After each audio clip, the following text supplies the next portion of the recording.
अस्सलामु अलैकुम वरहमतुल्लाहि वबरकातुह। इन्नल हम्दलिल्लाह नहमदुहु व नस्तईनुहु व नस्तगफिरुहु व नऊज़ु बिल्लाहि मिन शुरूरि अनफुसिना व मिन सय्यिआति अअमालिना मन यहदिहिल्लाहु फला मुदिल्ल लहु व मन युद्लिल फला हादिय लहु व अशहदु अल्ला इलाहा इल्लल्लाहु वहदहु ला शरीक लहु व अशहदु अन्न मुहम्मदन अब्दुहु व रसूलुहु। फ़क़द क़ाल अल्लाहु तबारक व तआला व मिन्हुम मन यक़ूलु रब्बना आतिना फ़िद दुनिया हसनह व फ़िल आख़िरति हसनह व क़ाल तबारक व तआला वला तन्स नसीबक मिनद दुनिया व क़ाल अलैहिस्सलातु वस्सलाम अल यदुल उल्या खैरुम मिनल यदिस सुफ़ला।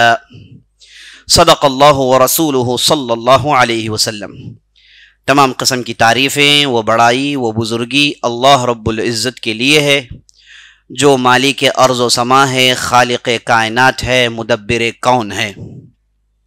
और लाखों करोड़ों दरूद व सलाम हो सरवर कायनात फ़ख्र मौजूदात अहमद मुज्तबा मोहम्मद मुस्तफ़ा सल्लल्लाहु अलैहि वसल्लम पर, जिन्हें अल्लाह ताला ने सारे कायनात के लिए रहमत बनाकर मबूस किया। मैं अल्लाह रब्बुल इज़्ज़त की बारगाह में दुआ करता हूँ कि अल्लाह ताला जिस तरह हमें इस मुबारक मजलिस में जमा किया है, इसी तरह हमें जन्नतुल फिरदौस में जमा करें।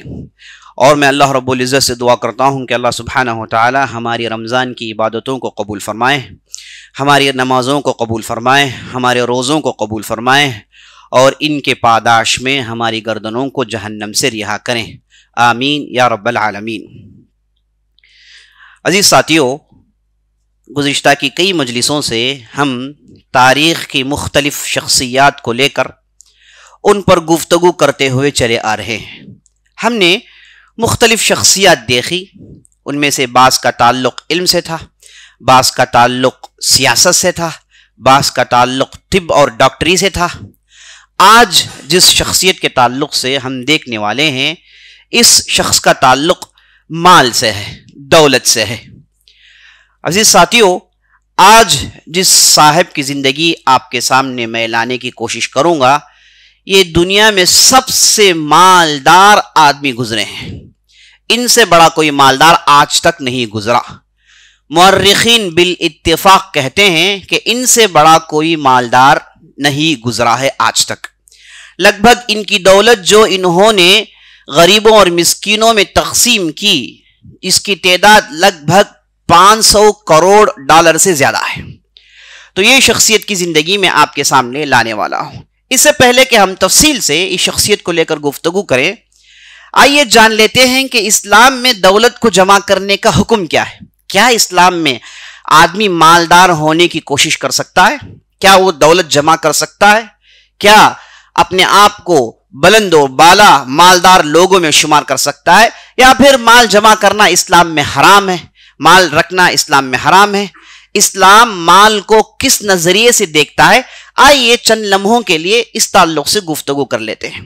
अजीज साथियों, अल्लाह ने कुरान के अंदर माल की जहां मजम्मत की, अल्लाह ने एक जगह इरशाद फरमाया, ज़ुय्यिना लिन्नासि हुब्बुश शहवाति मिनन निसाई वल क़नातिरिल मुक़ंतरति मिनज़ ज़हबि वल फ़िद्दा वल ख़ैलिल मुसव्वमति वल अनामि वल हर्थ ज़ालिका मताउल हयातिद दुनिया वमा मताउद दुनिया इल्ला मताउल गुरूर। अल्लाह ने कहा, लोगों को ये चमका कर दिखा दिया गया है कि वो सोने को देखकर बिदक उठते हैं, वो माल और दौलत को देखकर उनके आंखें खीरा हो जाती हैं, जबकि ये दौलत दुनिया का धोखा है। ये दौलत दुनिया का धोखा है। इंसान की जिंदगी खत्म होने के साथ साथ ये दौलत खत्म हो जाती है। तो कुरान के अंदर अल्लाह ने दौलत जमा करने को कई जगह अल्लाह ने मजम्मत की। एक जगह अल्लाह ने इरशाद फरमाया, इन्नमा अम्वालुकुम व औलादुकुम फितना, ऐ लोगों, तुम्हारी औलाद और तुम्हारी दौलत तुम्हारे लिए एक बहुत बड़ी आजमाइश है। और एक जगह अल्लाह ने इरशाद फरमाया, अल मालु वल बनून ज़ीनतुल हयातिद दुनिया, ये औलाद और ये दौलत ये दुनिया की जीनत है। तो अजीज साथियों, अल्लाह ने कई एक जगह कुरान के अंदर और नबी सल्लल्लाहु अलैहि वसल्लम ने कई जगह अपनी अहादीस में दौलत को जमा करने के ताल्लुक से मजम्मत के अल्फाज इस्तेमाल किए। लेकिन उसी कुरान के अंदर, उसी हदीस के अंदर हम देखते हैं कि अल्लाह ने कभी कभार और बाज़ सियाकात में अल्लाह ने माल जमा करने को खैर कहा। अभी आपने सुना अल-माल वल बनून ज़ीनतुल हयाती दुनिया, दुनिया की जीनत है एक आदमी के पास दौलत हो, दुनिया की जीनत है एक आदमी के पास औलाद हो।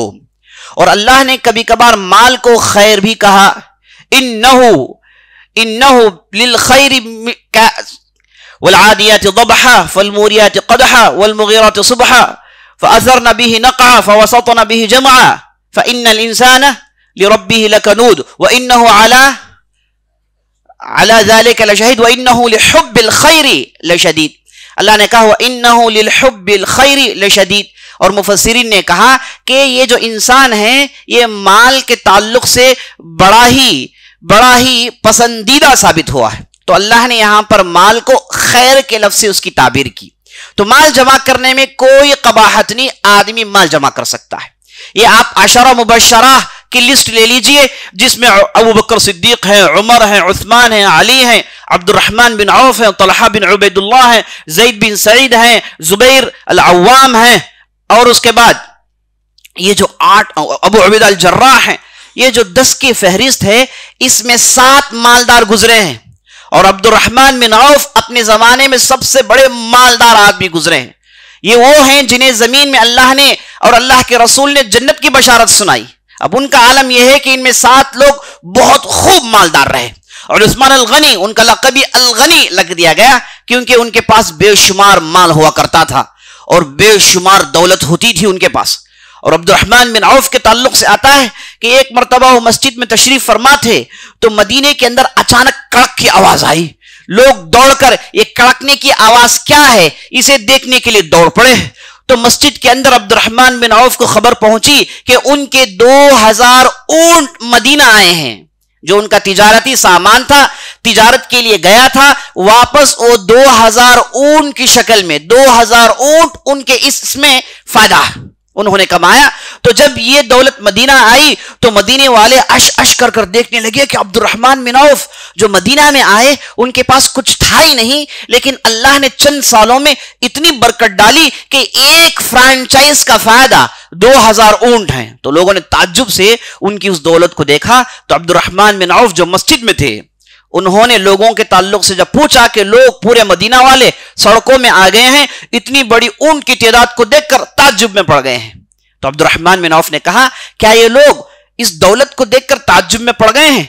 याद रखना मैंने अल्लाह की राह में इन 2000 ऊंटों को दे दिया है, बरमला ऐलान करते हैं।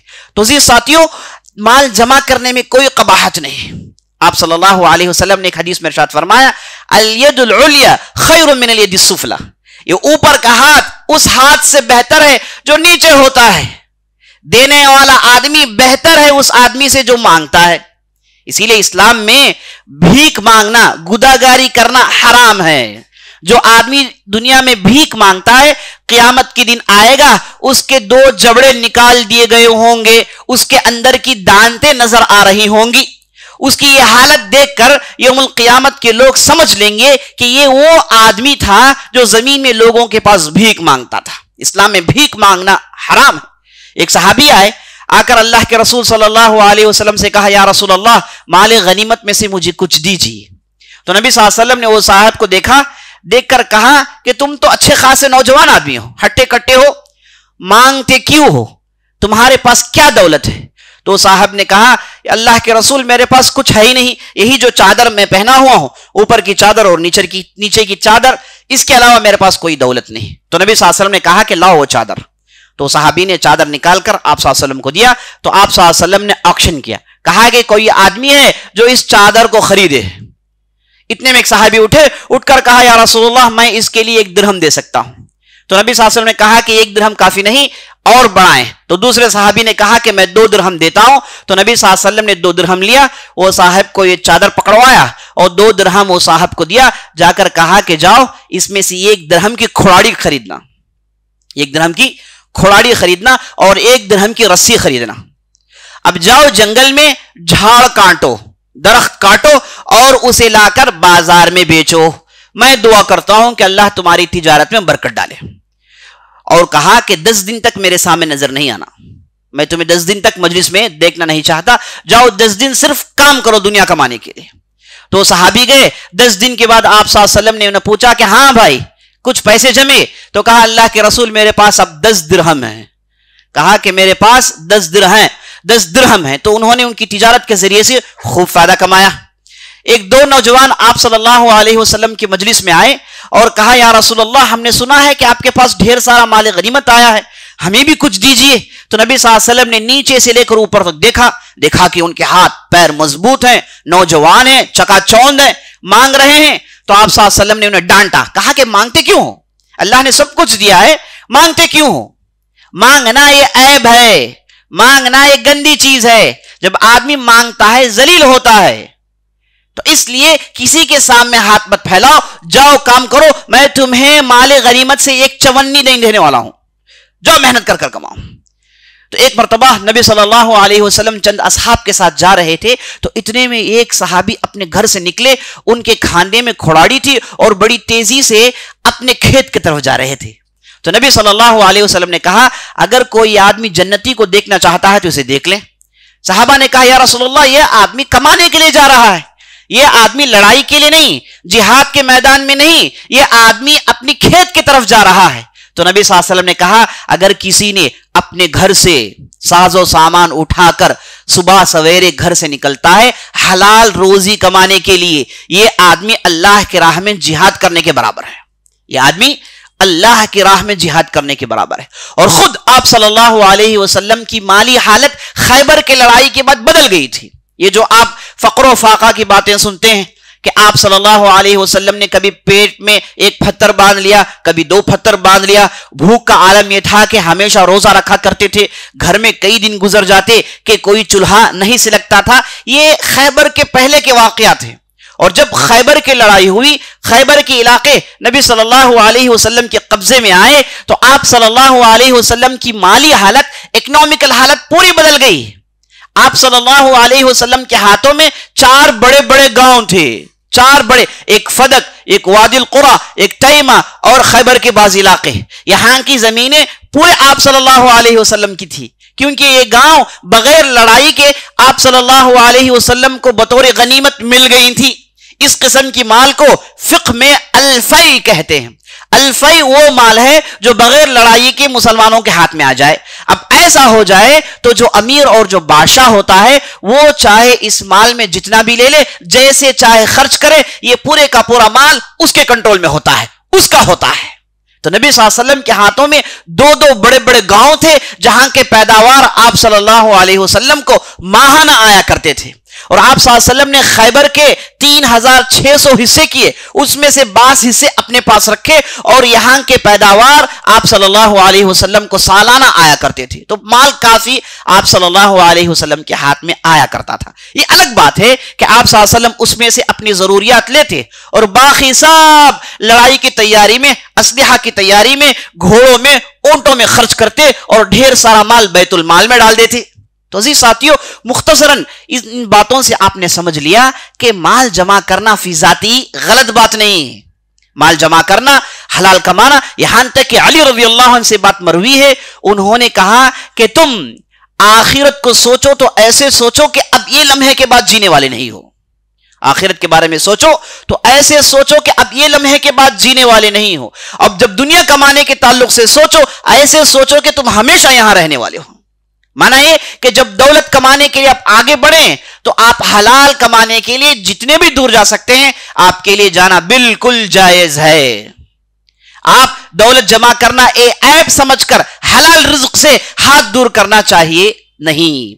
और अल्लाह सुब्हानहू व तआला ने जो कारून का वाक़या कुरान में बयान किया, जिसकी पूरी दौलत धसा दी गई थी, वहां पर अल्लाह सुब्हानहू व तआला ने सारे लोगों की नसीहत की, कहा वला तंस नसीबक मिन दुनिया। दौलत अच्छी बात है, लेकिन कारून ने उसके साथ जुल्म किया, उसके साथ बदसलूकी की, हमने अजाब दिया। लेकिन दुनिया में जब आप रहते हैं, दुनिया कमाने में कोई कबाहत नहीं। तो जी साथियों, माल जमा करने में कोई कबाहत नहीं, लेकिन कबाहत उस वक्त पैदा होती है कि जब आदमी इस माल को अपने दिल में जगह दे देता है, इस माल ही को सब कुछ समझता है, ये माल के जरिए से तकब्बुरी और गुरूर में पड़ जाता है, ये माल के जरिए से अपने आप को बेनियाज समझता है, ये माल के जरिए से दूसरों को हकीर समझता है। यहां पर कुरान और हदीस में इस किस्म के माल की मजम्मत की गई है। कहा गया कि ऐसा माल बर्बादी है, ये शैतान के छेले होते हैं, ये शैतान के हरबे होते हैं। इस किस्म के माल पर मजम्मत सुनाई गई है।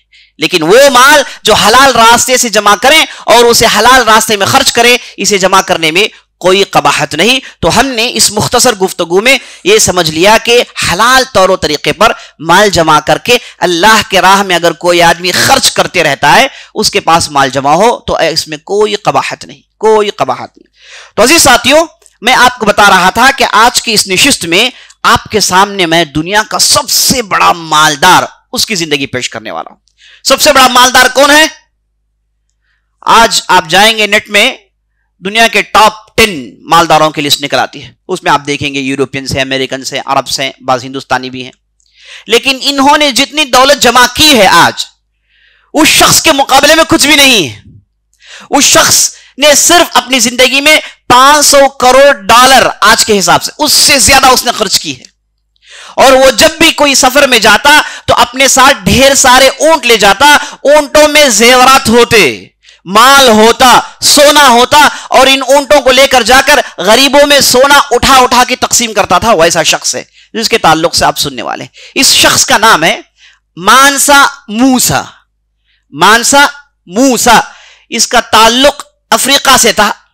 यह 700 हिजरी में एक बहुत ही जबरदस्त हुकूमत कायम हुई अफ्रीका के अंदर, माली कंट्री में। माली आज अफ्रीका के अंदर, बल्कि पूरी दुनिया में सबसे गरीब मुल्कों में इसका शुमार होता है। बल्कि नीचे से, लिस्ट के नीचे से नंबर 3 का है, शुरू से नहीं, लिस्ट के नीचे से नंबर 3 का इनका दर्जा है। पूरे कंट्री में सिर्फ 3 फ्लाइट्स हैं। पूरे कंट्री में कहीं पर भी एयरपोर्ट नहीं, फ्लाइटें मैदान में लैंड होती हैं और बच्चे फ्लाइटों को पीछे भागते हैं और लोगों को फ्लाइट से उतारा जाता है। इसी हालत में ये आज इस बस्ती की हालत है। लेकिन एक जमाने में दुनिया की सबसे ताकतवर मुल्क, दुनिया की सबसे मालदार मुल्क थी, और यह जमाना था 7वीं हिजरी का जमाना।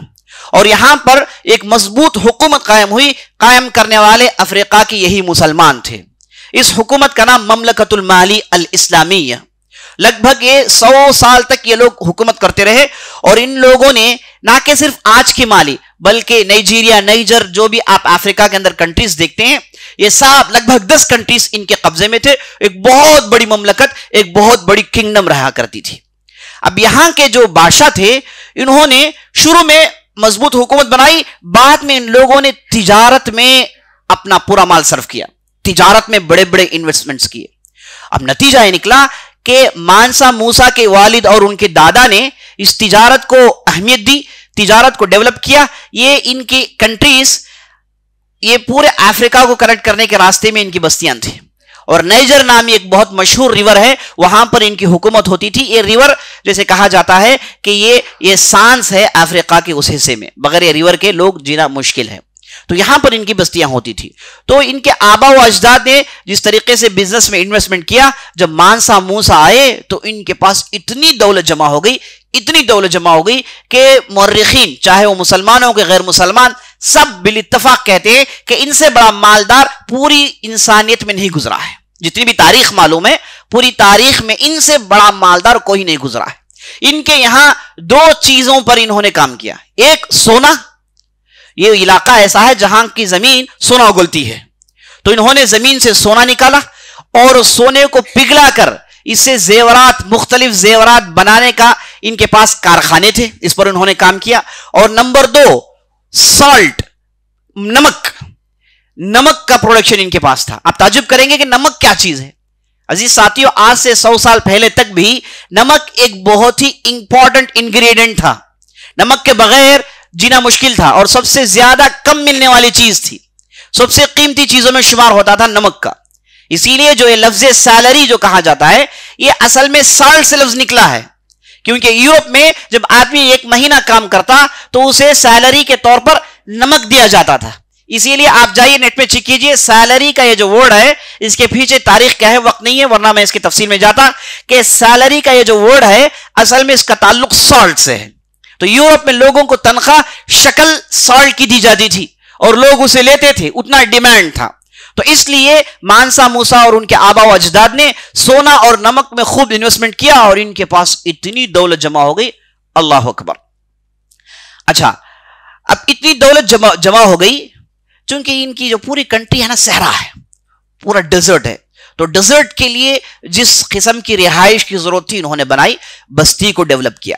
इनकी जिंदगी में सबसे बड़ा जो कारनामा मानसा मूसा का था वो ये था कि एक मर्तबा ये हज के लिए निकलते हैं, और ये जो हज का सफर है इसे बिल इत्तफाक सब मौर्रिखों ने जिक्र किया, पूरे हिस्टोरियन से जिक्र किया कि इनका जो सफर का हज रहा बहुत ही भयानक और बहुत ही जबरदस्त रहा।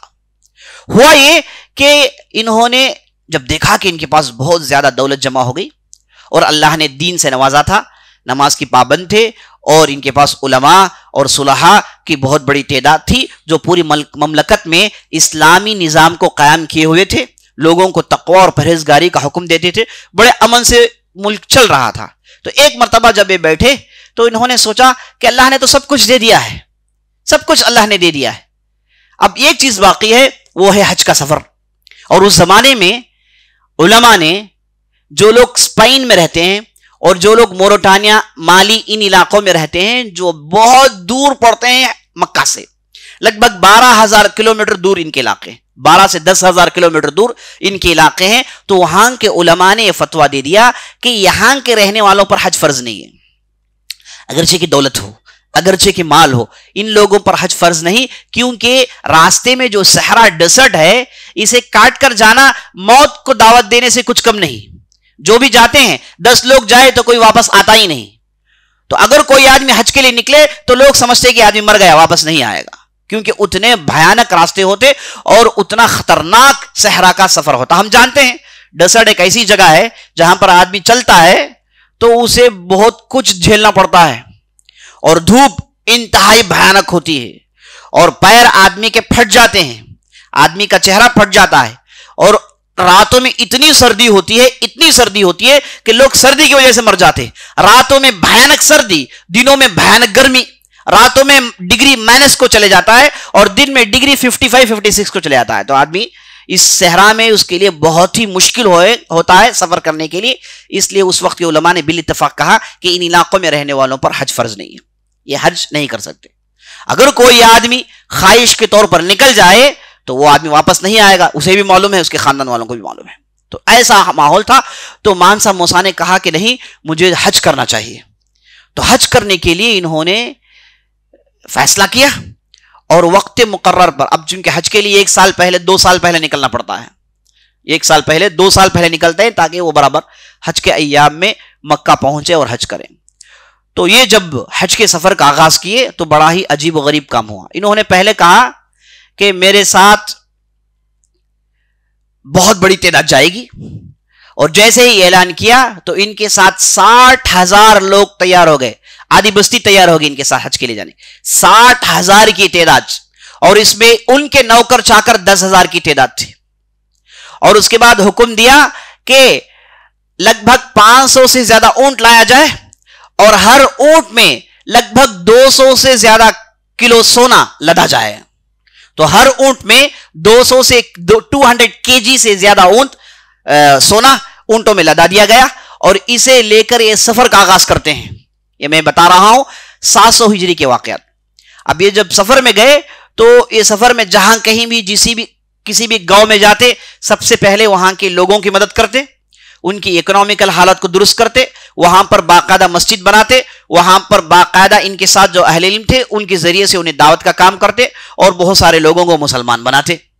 और जहां कहीं भी जाते यही करते गए, यही करते गए, यही करते गए। और बाज बस्तियों में जब यह सफर खत्म हो रहा था तो अफ्रीका के अंदर कपड़ों की कीमत सोने से ज्यादा हो गई, कपड़ों की कीमत सोने से ज्यादा, क्योंकि सोना हर आदमी के पास अवेलेबल है, खाने के लिए खाना नहीं, पहनने के लिए कपड़े नहीं, तो खाना, पानी और कपड़े सोने से ज्यादा कीमती हो गए, सोने से ज्यादा महंगे हो गए। ये मुर्रिखीन बिल इत्तेफाक रखते हैं कि ये हज के सफर में इतना बड़ा कारनामा इन्होंने किया, क्योंकि बेतहाशा लोगों के अंदर सोना उठा उठा कर देते, पैसे उठा उठा कर देते, हर गरीब आता तो थैली भर सोना ले जाता। इस अंदाज से इन्होंने ये तारीखी सफर पूरा किया। और जब मिस्र पहुंचे तो जब मिस्र का जो बादशाह उस वक्त था जिसका नाम था इब्न कलाऊन, उसने जब सुना कि मानसा मूसा आ रहे हैं तो बहुत ही बड़ा इस्तकबाल उसने किया और मानसा मूसा को हुक्म हुआ कि जाएं, जाके बादशाह से मिलें। मानसा मूसा ने कहा कि मैं उनसे मिलने के लिए नहीं जाऊंगा, क्योंकि मुझे मालूम है यहां पर जब बादशाह से लोग मिलने जाते हैं उनके हाथ चूमते हैं, उनके सामने सर झुकाते हैं, ये मुझे पसंद नहीं, मैं बादशाह से मुलाकात करना नहीं चाहता। चूंकि मानसा मूसा आए थे तो बादशाह ने अपने रिवायत में तब्दीली की, कहा कि नहीं, उन्हें करने की जरूरत नहीं, सिर्फ आए हमसे मुलाकात करें। तो मानसा मूसा गए और मिस्र के बादशाह से मुलाकात करते हैं और मिस्र में इतना पैसा खर्च करते हैं कि मिस्र की पूरी इकोनॉमी ऊपर चली जाती है। मिस्र में वहां पर खाने पीने के सामान की महंगाई इतनी बड़ी कि वहां के उलमा ने मजबूरी से वहां के खाने पीने के सामान के दाम कम करने पड़े, क्योंकि सोना उन लोगों के पास उतना आ गया। आप जानते हैं अगर माल ज्यादा हो जाए तो इन्फ्लेशन हो जाता है, तो इन्फ्लेशन भयानक हो गया था। इसकी वजह से वहां के जो भी बादशाह थे उन्होंने उल्टा कुछ किया, जिसके जरिए से वहां पर ये चीजें कम हुई।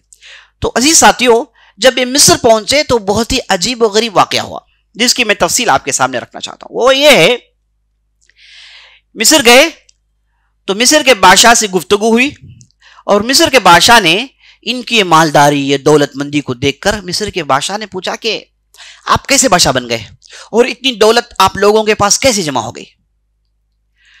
तो वहां पर मानसा मूसा ने अजीब बातें कही। पहली बात, मानसा मूसा ने कहा कि ये हमारे आबा व अजदाद ने इस मैदान में इन्वेस्टमेंट्स किए थे, जिसका रिटर्न्स हमें आज मिल रहा है। दूसरी बात यह है कि मैं बादशाह इसलिए बना कि एक मेरा भाई था जिसका नाम मानसा अबू बकर, ये साहब एक बहुत बड़े सफर में गए, वापस नहीं आए, तो लोगों ने मुझे बादशाह बना लिया।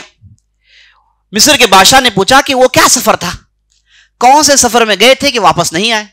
सबसे बड़ा सफर तो हज का सफर है, अब हज से बड़े सफर में कौन से सफर में चले गए थे। तो जब मानसा मूसा ने कहा कि हमारे खानदान में हमारे जो आबा अजदाद, हमारे जो बड़े बादशाह गुजरे हैं, हम लोगों के पास शुरू से एक चीज रही कि हम ये जो अटलांटिक ओशन है इसके उस पार क्या है ये जानने की हमने हर जमाने में कोशिश की। और मुसलमानों को शुरू से ये ख्वाहिश थी कि ये जो बहरे जुल्मात है, ये अटलांटिक ओशन है जिसके उस पार अमेरिका पड़ता है, इसे पार करने की हमेशा से मुसलमान उलमा ने कोशिश की और ख्वाहिश रही।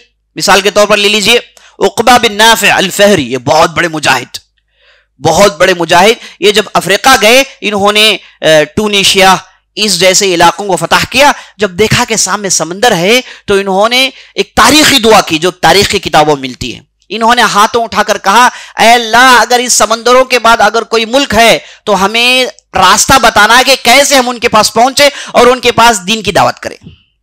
ये इनकी दुआ थी। तो इसे मालूम हुआ कि उस जमाने से मुसलमान इस समंदर को पार करने की कोशिश में लगे थे। तो मानसा मूसा ने मिस्र के बादशाह से कहा कि हमारे खानदान में रिवायत चलती आ रही है कि हम इसके पीछे एडवेंचर्स करते रहते हैं। तो मेरे भाई जिनका नाम अबू बकर था, वो चंद साल पहले अपने साथ 200 बड़ी बड़ी कश्तियां तैयार की और 2000 छोटी छोटी कश्तियां तैयार की। लगभग कई हजार लोगों को अपने साथ लेकर 2 साल के खाने पीने के सामान 2 साल के खाने पीने के सामान लेकर एक तारीखी सफर में गए हैं। अब गए, 1 साल हुआ, 2 साल हुआ, 3 साल हुआ, कई साल हो गए, वो वापस नहीं आए। तो इसलिए लोगों ने मुझे बादशाह बनाया। तो अजीज साथियों, ये सफर कौन सा सफर रहा, ये बहुत इंटरेस्टिंग चीज है। हमें जानना है कि किस सफर में गए और ये जो समंदर के उस पार जाने की इन्हें ख्वाहिश क्यों हुई। अजीज साथियों, हमें मालूम है कि आज की हमारी तारीख की किताबों में, हिस्ट्री की किताबों में बात लिखी जाती है कि सबसे पहले अमेरिका डिस्कवर करने वाला क्रिस्टोफर कोलंबस है।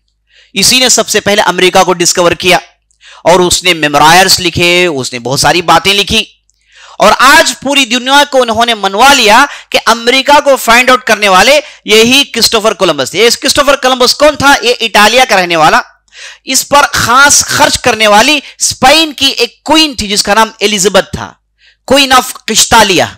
उसने खर्च करके क्रिस्टोफर कोलंबस को भेजा था कहां? हिंदुस्तान।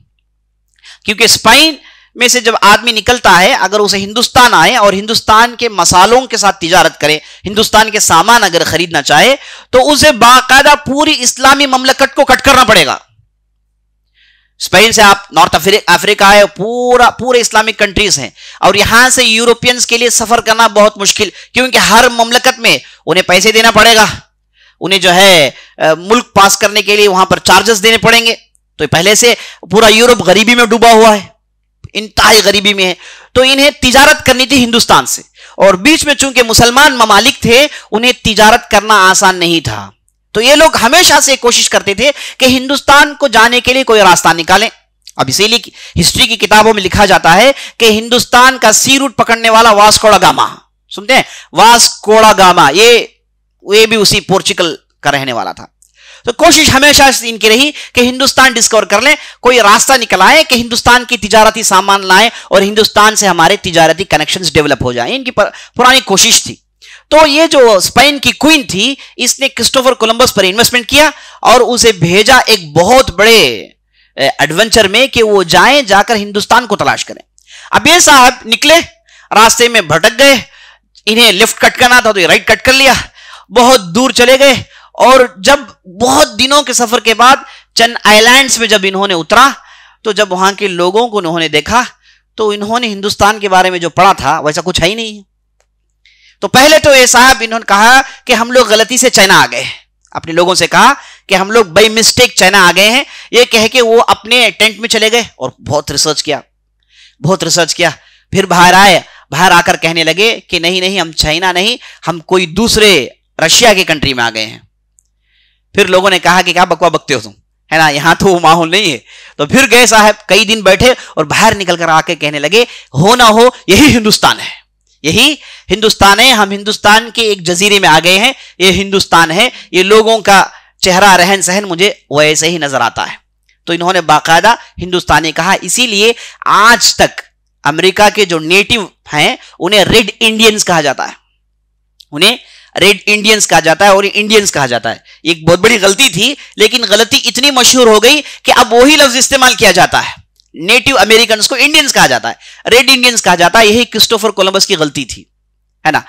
तो ये साहब उधर पहुंचे, तो ये साहब पहले आदमी जिन्होंने इस नॉर्थ अमेरिका और साउथ अमेरिका को डिस्कवर करने वाले, यही पेश किया जाता है। उसके बाद और एक साहब थे जिनका नाम फिलिपे अमेरिकाना, ये आए, इन्होंने बाकायदा वहां पर हुकूमत की, तो इसीलिए अमेरिका इस इलाके का नाम रखा गया। ये हमारी हिस्ट्री की किताबों में बताई जाती है, जबकि अजीज साथियों एक सरापा झूठ है, हकीकत को छुपाने की कोशिश है।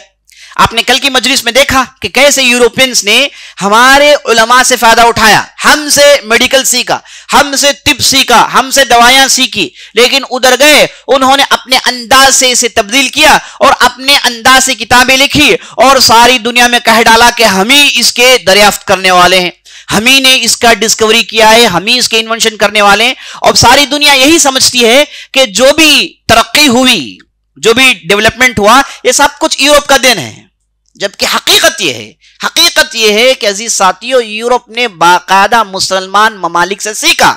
ये बगदाद आते थे और बगदाद में ये गरीब होने की वजह से मुसलमान उलमा ने इन्हें मुफ्त में पढ़ाया। ये बगदाद आते थे, काहिरा मिस्र आते थे, दुनिया में इस्लामी दुनिया के अहम बस्तियों में आते और पढ़कर जाते थे।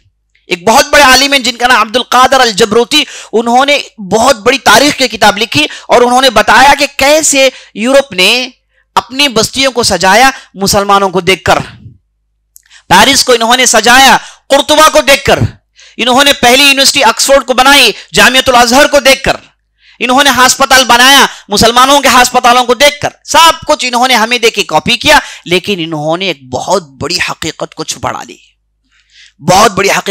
डाली, और यह हम मुसलमानों की खामी रही कि हमने इन चीजों को जानने, इन चीजों को पढ़ने की कोशिश नहीं की। बल्कि हमारी तो हालत यह है, हमें अगर हिंदुस्तान में कोई कहे कि तुम पड़ोसी मुल्क चले जाओ, तो हमारे लोग सोचते हैं कि सही तो बात है ना, हमें चले जाना चाहिए, हम तो हाँ ये नहीं, ये मामला है हमारे लोगों का।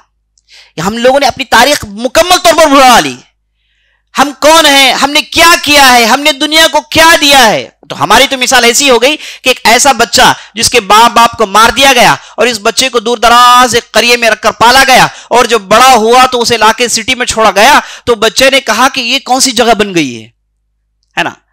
उस बच्चे को मालूम नहीं कि सिटी बनाने वाले इन्हीं के वाले साहब थे, इन्हीं के खानदान वालों ने सिटी को बनाया है। तो बिल्कुल हमारी मिसाल ऐसी हो गई है कि हम जब इन चीजों को पढ़ते हैं हम ताज्जुब में पड़ जाते हैं कि ये चीज हमारी थी। भाई हमने ही सब कुछ किया है, सब कुछ हमसे इन लोगों ने लिया, लेकिन इन्होंने तारीख को छुपा डाला। तो यही कुछ हुआ अजीज साथियों।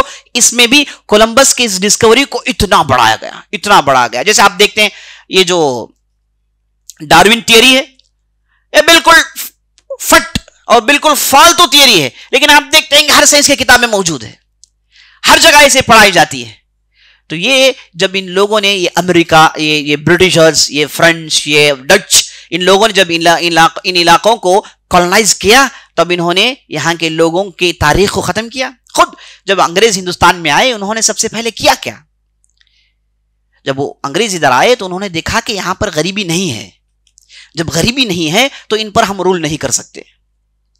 तो एक साहब जिनका नाम मक्के था, जिन्हें ब्रिटिश क्वीन ने हिंदुस्तान को भेजा था ताकि वो हिंदुस्तान का रिपोर्ट पेश करेंगे कैसे आगे चल के हम हिंदुस्तान में हुकूमत कर सकते हैं। तो ये जब वापस गए तो इन्होंने कहा कि हम हुकूमत नहीं कर सकते, ये सीधी सीधी इन्होंने रिपोर्ट दी। तो क्वीन ने पूछा कि क्या वजह है, कहा कि मैंने किसी को गरीब देखा ही नहीं, कोई भीख नहीं मांगता। यूरोप में, पेरिस के सड़कों में, अमेरिका, यूके के अंदर लोग भीख मांगते हैं, लोग सड़कों में सोते हैं। हिंदुस्तान में कोई सड़क में सोता नहीं है, कोई भीख मांगता नहीं है। ये हर आदमी अच्छी हालत में, हम हुकूमत नहीं कर सकते। तो उन्होंने वहां से प्रोग्राम बनाया कि हिंदुस्तान को बाकायदा लूटा जाए और यहां के लोगों को गरीब बनाया जाए। अब जब यहां के लोग गरीब हो गए तो इन लोगों ने उन पर चढ़ के बैठ के इनकी जो है वो तालीम को बदल डाली, इनके कपड़ों को बदल दिया, इनके जहन को बदल दिया, इन्हें खुद के घर में बेगाना बना दिया अजीज साथी। तो ये जो है यूरोपियन कल्चर और यूरोप के जो अक्लमंद साइंसदान थे, उनकी कोशिश थी कि ये सारी दुनिया को ये बताएं कि यूरोप ही सब कुछ है। अब देखिए वर्ल्ड वॉर 1, वर्ल्ड वॉर 2 कहते हैं। अच्छा भाई, वर्ल्ड वॉर 1 में कौन कौन लड़ लिए, पूरे यूरोपियन कंट्रीज के नाम है। आप लड़ लेंगे और वर्ल्ड वॉर कैसे हो गया भाई, आप लड़ तो आप कहिए European war, first European war कहिए, सेकेंड यूरोपियन वॉर कहिए, क्योंकि पूरे यूरोप कंट्रीज लड़ लिए ना। उसमें हिंदुस्तान कहां था, उसमें कोरिया कहां था, उसमें चाइना कहां था, उसमें ऑस्ट्रेलिया कहां था, ये कोई लड़ा नहीं, ये लड़ लिए। लेकिन कहते हैं वर्ल्ड वॉर 1, वर्ल्ड वॉर 2, यानी माना ये कि हम ही सब कुछ हैं, बाकी के लोग उनका कुछ भी एतबार नहीं है। तो अजीज साथियों, ये जब इस्लामी हुकूमत होती थी तो ये लोग लुटेरे होते थे, पायरेट्स होते थे, इनके पास पैसे नहीं होते थे, वो बाकायदा इस्लामी ममलकतों को लूटा करते थे ये लोग। बहरहाल वाइकिंग्स आप पढ़ लीजिए तारीख में, वाइकिंग्स क्या थे, ये लुटेरे थे, पायरेट्स थे लोग। बहरहाल यही कोशिश हो साथियों कि कोलंबस की डिस्कवरी को डेवलप करके बताया गया और मुसलमानों की डिस्कवरीज को दबो दिया गया। जबकि तारीख बताती है कि मुसलमान, ये जो साउथ अमेरिका, नॉर्थ अमेरिका जिसे कहा जाता है, इन जमीनों में जैसे हम और आप आइसोस जाकर आते हैं वैसे जाकर आते थे, बड़ी आसानी से आना जाना होता था। इसकी सबसे बड़ी मिसाल मैं आपके सामने पेश कर देता हूं। देखिए, एक बहुत बड़े आलिम हैं जिनका नाम इमाम अश-शाबी, वो एक दर्स में अपने शागिर्दों से कहते हैं कि अल्लाह के बंदे ऐसे भी हैं जो अंदलुस के बाद इनकी बस्तियां पड़ती हैं। याद रखिए, उस वक्त अंदलुस के बाद कोई बस्ती नहीं थी, अंदलुस के बाद अटलांटिक ओशन था। ये कहते हैं कि अंदलुस के बाद एक बस्ती पड़ती है, वहां पर अल्लाह की इबादत करने वाले मौजूद हैं, जहां के पहाड़ सोना और चांदी उगलते हैं, और जहां के लोग काश्तकारी नहीं करते, जहां के लोग कोई चीज उगाते नहीं, क्योंकि इनके यहां लहलहाती खेती ऐसी अल्लाह ने दे डाली है। और उन्होंने कहा कि ये मुल्क जितना, ये कूफा में थे, कहते हैं कूफा से जितना दूर अंदलुस है, अंदलुस से उतना ही दूर ये ममलकत है। तो मुर्रिखीन ने सर्च किया तो मालूम हुआ कि इमाम शाबी असल में अमेरिका की तरफ इशारा कर रहे हैं। इमाम शाबी कौन से जमाने के हैं, 100 हिजरी के हैं। 100 हिजरी में उन्होंने बताया कि वहां पर एक ममलकत है, वहां पर मुसलमान रहते हैं। अब इमाम शाबी को यह चीज कैसे पता चल गई, तो लोग कहते हैं कि पता नहीं, कहीं पर भी इसके निशानी नहीं मिलती, लेकिन इमाम शाबी ने अपने लोगों को यह चीज समझाई थी। उसी तरीके से हम देखते हैं कि एक बहुत बड़े मुर्रिख हैं जिनका नाम अल मसऊदी, उनकी किताब मुरूजुज ज़हब में एक जगह लिखते हैं, एक बहुत बड़ा एक अमीर था जो अपने साथ लोगों को लेकर, जिसका नाम अल खशखाश बिन असवद था, ये 3री हिजरी में बाकायदा ये जो अमेरिका कहते हैं उन इलाकों को ये जाकर पाया है। उसी तरीके से एक बहुत बड़े मुर्रिखीन जिनका नाम अल-उमरी, वो अपनी किताब मसालिकुल अबसार फी ममालिकिल अमसार में कहते हैं, ये मानसा मोनसा जो मैंने आपके सामने वाकया पेश किया मिस्र के बादशाह से मुलाकात, वो इसी किताब में मौजूद है साथियों, जिसमें ये बताते हैं कि मानसा मूसा ने अबू बकर की जो अजीब व गरीब एडवेंचर थी उसका उन्होंने उस मिस्री बादशाह के सामने पेश किया। उसी तरीके से देखते हैं, बड़ी ताज्जुब की बात देखिए, एक बहुत बड़े ज्योग्राफियन है जिनका नाम अल इदरीसी, मोहम्मद अल इदरीसी, बहुत बड़े ज्योग्राफियन हैं। इन्होंने ज्योग्राफिक फील्ड में इतने इक्तिशाफात, इतने डिस्कवरीज किए, आज भी ज्योग्राफी के मैदान के लोग उन्हें पढ़ते हैं।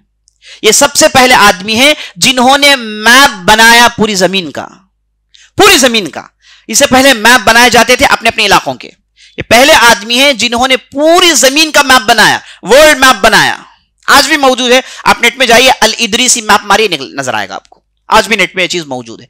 इन्होंने, ताजुब की बात यह है कि जब इन्होंने मैप बनाया, दुनिया के अक्सर बेशतर हिस्सों का जिक्र किया, और उसके बाद उन्होंने बाकायदा एक ऐसी जमीन का मैप बनाया जिसके ऊपर उन्होंने लिखा अल अर्दुल कबीरा, बहुत बड़ी जमीन, जो स्पेन के बाद, समंदर के बाद उन्होंने उसे फाइंड आउट किया है।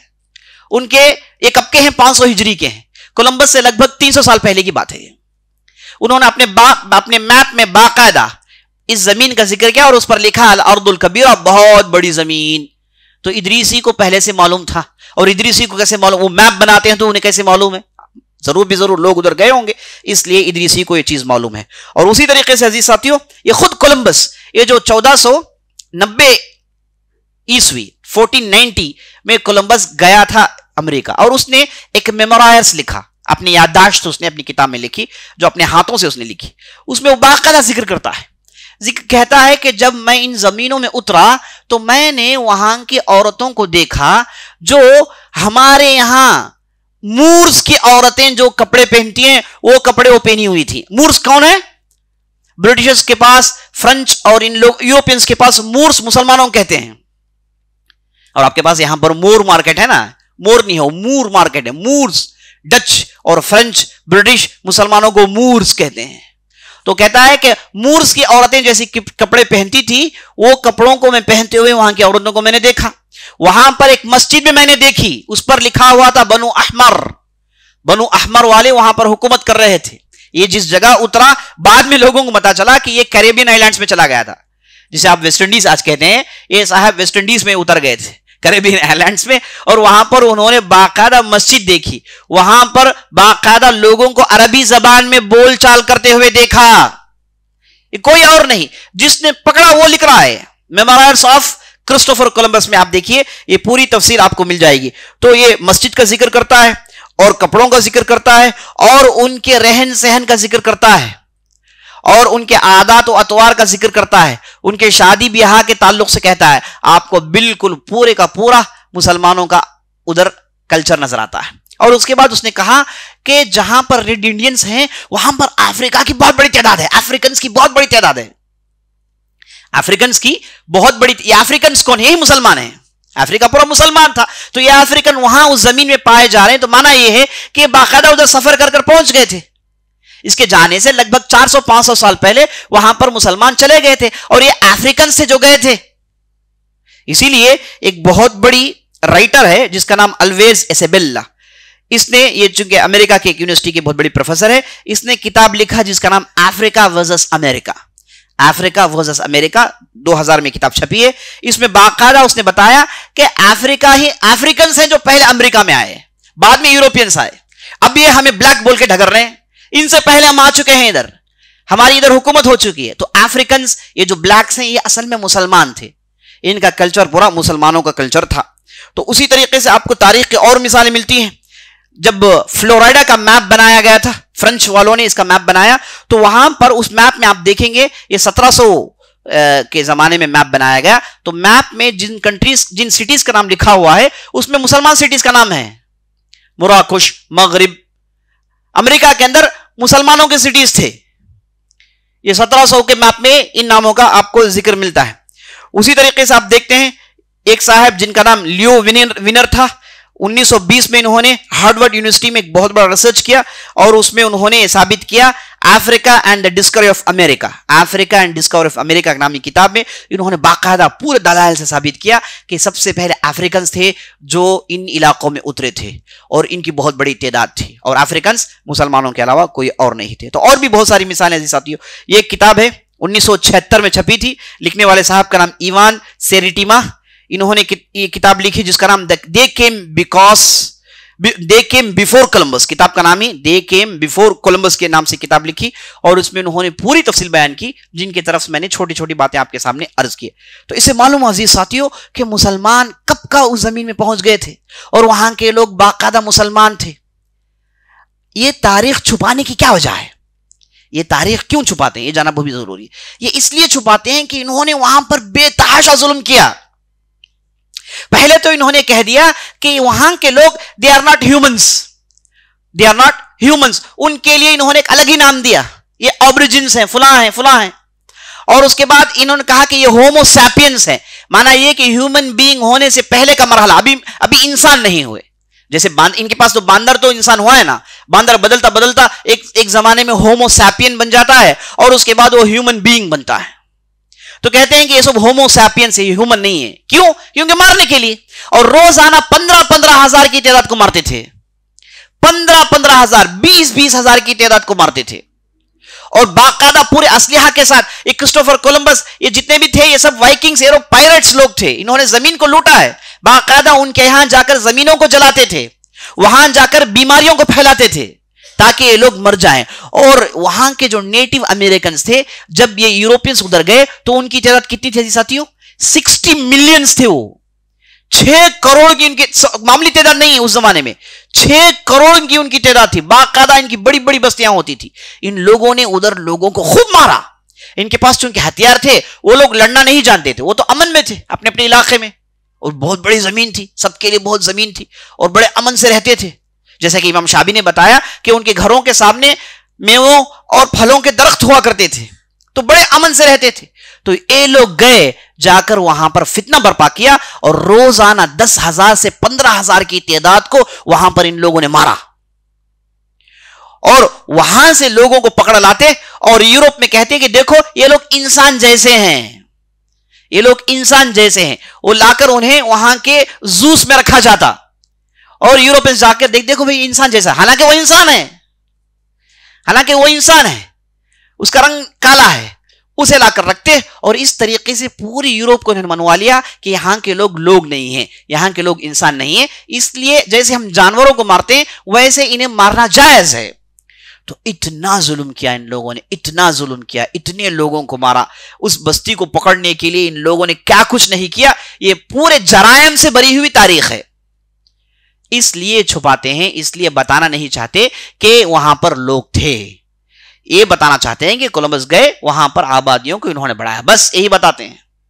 ये पूरी जमीन में लोग नहीं थे, वहां पर बस्तियां नहीं थी। खुद वो तो कह रहा है अपने मेमोराइज में, ये लोग कहां के थे, क्या थे, इसके बारे में बताते नहीं, क्योंकि इन लोगों ने इतना जुल्म किया। एक बहुत बड़े राइटर हैं, तुर्की राइटर, जिनका नाम हारून यहिया, उन्होंने इस सब्जेक्ट में मुस्तकिल रिसर्च किए, और मैं जो बातें आपको बता रहा हूं उन्हीं किताबों से बता रहा हूं। ऑस्ट्रेलिया के अंदर और अमेरिका के अंदर इन यूरोपियंस ने क्या कुछ नहीं किया, ये तारीख का एक बहुत बड़ा काला बाब है। और ये यूरोपियंस हैं, ये पोर्चुगीज हैं, जिन्होंने हमारे इस तमिलनाडु के जो साहिली इलाका है, यहां पर बाकायदा मुसलमानों की बहुत बड़ी तादाद थी। यहां के किलकरई के अंदर, अदनामपट्टनम के अंदर इतनी बड़ी बड़ी तादाद मुसलमानों की थी, इतने मदारिस, इतने कॉलेजेस, इतने उलमा थे। सबको ये पोर्चुगीज ने मारा। 90 साल तक यहां की जमीनों को इन्होंने लूटा। तो यूरोप से निकलते, जो पायरेट्स थे, लूटना इनका काम होता। वास्को दा गामा क्या था, वो तो लूटने आया था। बाकायदा रूट बना रहे तो लूटते थे, क्योंकि उनके पास खाने के लिए कुछ नहीं है, इंतहाई गरीबी में है, तो लूटते थे बाकायदा। तो 90 साल इन इलाकों को इन्होंने लूटा है। तो इनकी तारीख इंतहाई काली तारीख है जी साथियों। तो इन चीजों को छुपाने के लिए, एक डिग्निफाइड अप्रोच को मेंटेन करने के लिए ये तारीख को बदलने की कोशिश करते हैं।